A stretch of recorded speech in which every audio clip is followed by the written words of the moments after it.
Bom, esse slide é rapidinho, é só para a gente conversar mais um pouco sobre algumas ideias do Pernambuco.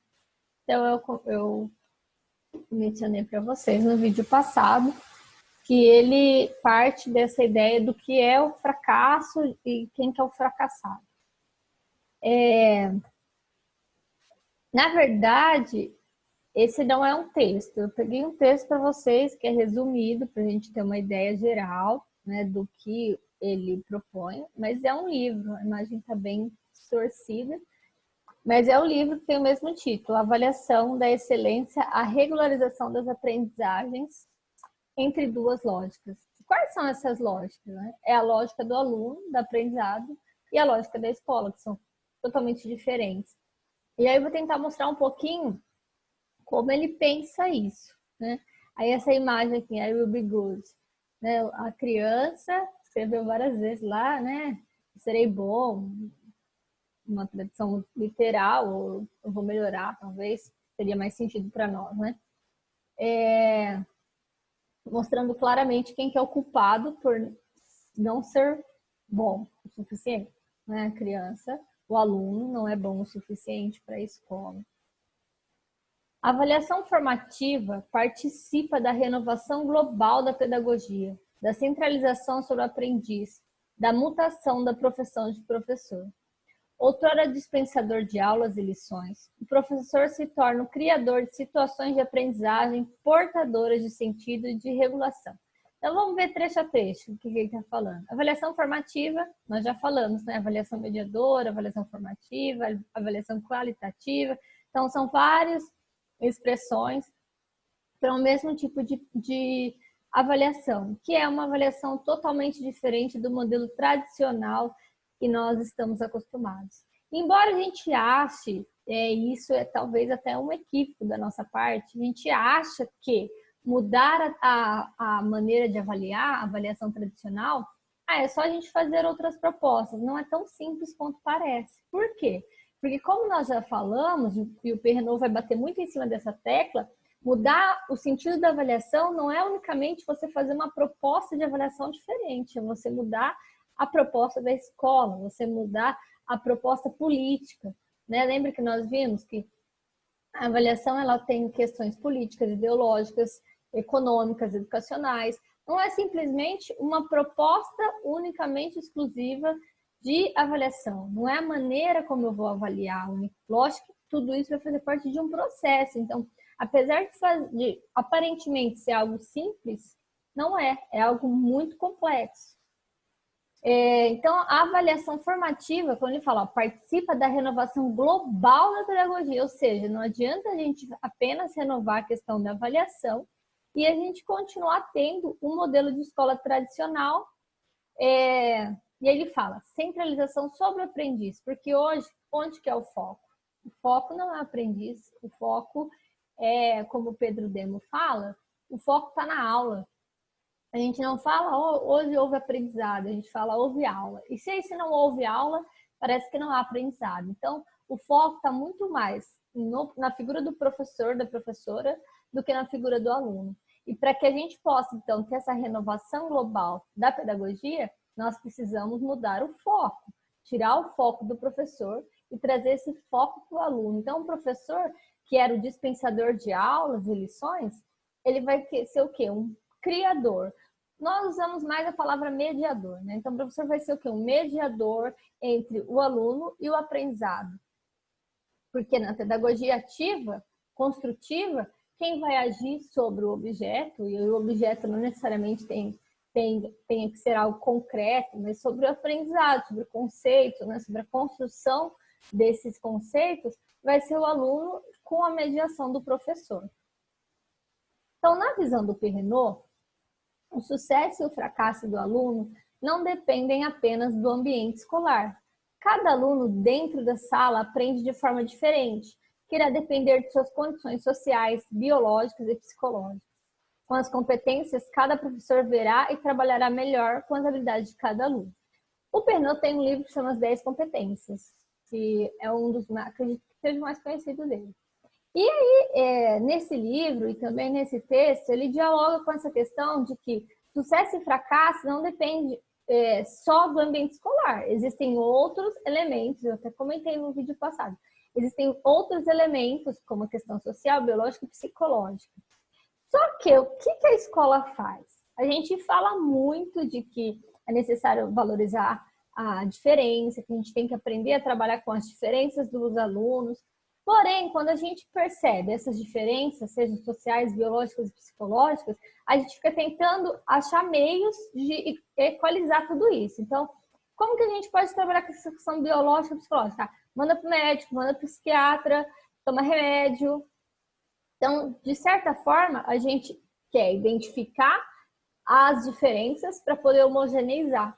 Então, isso é muito complicado, porque, na verdade, a gente tem um discurso de valorização da diferença, mas na prática a gente tenta acabar com todas essas diferenças para fazer com que todos os alunos sejam iguais. Então, isso vai impactar diretamente nessa qualidade da educação. Então, não adianta fazer uma avaliação que se diz formativa, quando na minha prática, apesar de eu achar que eu estou fazendo uma educação diferente, a minha educação ela está o quê? Homogeneizando todos os alunos. E aí, se eu quero homogeneizar, eu vou querer resultados iguais de todos, né? E aí, então, eu vou estabelecer critérios de bom ou ruim. E aí, essa imagem eu acho bem interessante. Não, tomem seus lugares, assentos, não dá para ler direito a última palavra, mas enfim. E aí, a gente tem um modelo aí, né, com todos circulares, e os alunos que não se encaixam, obviamente, porque todos são diferentes. Então, a gente fala muito isso, olha, vamos valorizar as diferenças, mas na prática, essa imagem é muito representativa do que nós fazemos na escola. A gente tenta fazer com que todos se encaixem no mesmo formato. Tem um mito, proscruto, eu vou confirmar. Eu não lembro, é alguma coisa assim, eu não me lembro exatamente qual que é o nome do Deus. Mas ele tentava fazer com que todas as pessoas, o leito de proscruto, eu acredito que seja, mas eu vou confirmar, não tenho certeza. Todo mundo se encaixasse naquele leito. Então, se você era menor, ele esticava. Se você era maior, ele cortava as arestas, né? Então, a escola tende um pouco a fazer isso que o proscruto fazia, que é tentar encaixar todas as pessoas, todos os alunos, todas as alunas no mesmo leito, no mesmo formato. E eu acho que essa imagem representa muito isso. Então, a gente tem um discurso de valorizar a diferença, mas na prática, as diferenças realmente elas não importam, porque a gente quer alunos iguais. A complexidade do problema, que se deve à diversidade das lógicas em questão, a seus antagonismos, ao fato de que a avaliação está no âmago das contradições do sistema educativo, constantemente na articulação da seleção e da formação, do reconhecimento e da negação das desigualdades. Então é isso, a gente nega as desigualdades, né? A gente tem um discurso de valorizar, porém a gente nega, como eu acabei de falar. E aí a avaliação, ela está no centro disso tudo. Por quê? Mas por que a avaliação está no âmago, no centro disso tudo? Porque é por meio da avaliação que a gente tenta de todas as maneiras homogeneizar os resultados para que todos cheguem, alcancem o mesmo objetivo. Ah, professora, mas não é isso. A escola não tem que fazer com que todos se desenvolvam, que todos aprendam? Sim, é isso. Porém, onde a gente erra? A gente erra na maneira com que a gente adota, porque a gente quer que todo mundo chegue no mesmo objetivo, na mesma hora, no mesmo tempo, como se todas as pessoas fossem iguais. E aí o Fernando dá até o exemplo, por exemplo, das crianças de 6 anos que estão em processo de alfabetização. A gente ainda acredita que todas as crianças vão chegar com 6 anos e vão estar prontas para serem alfabetizadas. E a gente nega todas as diferenças delas. Então, aos 6 anos, as crianças precisam estar sentadas 4 horas por dia, 5 horas por dia numa carteira, e elas precisam aprender a ler e escrever. E a gente nega qualquer possibilidade de desigualdade entre essas crianças. E a gente atribui às crianças que não conseguem se alfabetizar a culpa. Então, elas são quem? Os fracassados, as fracassadas. Né? Então, é esse o sentido que ele fala que a avaliação vai estar no meio dessa contradição do sistema, porque a gente tem um discurso porém a nossa prática é totalmente diferente. E apesar de parecer uma coisa muito simples de ser alterada, como eu falei anteriormente, não é algo absurdamente complexo. E aqui, avaliação no centro de octógono de forças. Então, são os 8 elementos que vão influenciar diretamente na avaliação. E são esses elementos que eu quero que vocês falem sobre o que vocês entenderam de cada um deles na proposta de atividade que eu comentei no vídeo anterior. Pelo que eu vi no vídeo, eu achei que eu tinha compartilhado a tela, mas na hora que eu olhei, assisti o vídeo, não compartilhou. Se vocês ficarem com dúvida, fiquem à vontade para mandar questões.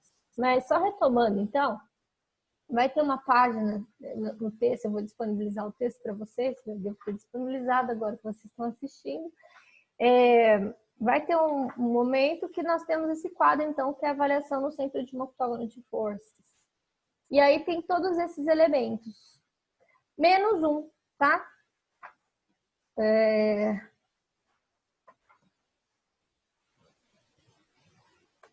Não, desculpe, gente. Falei uma besteirinha.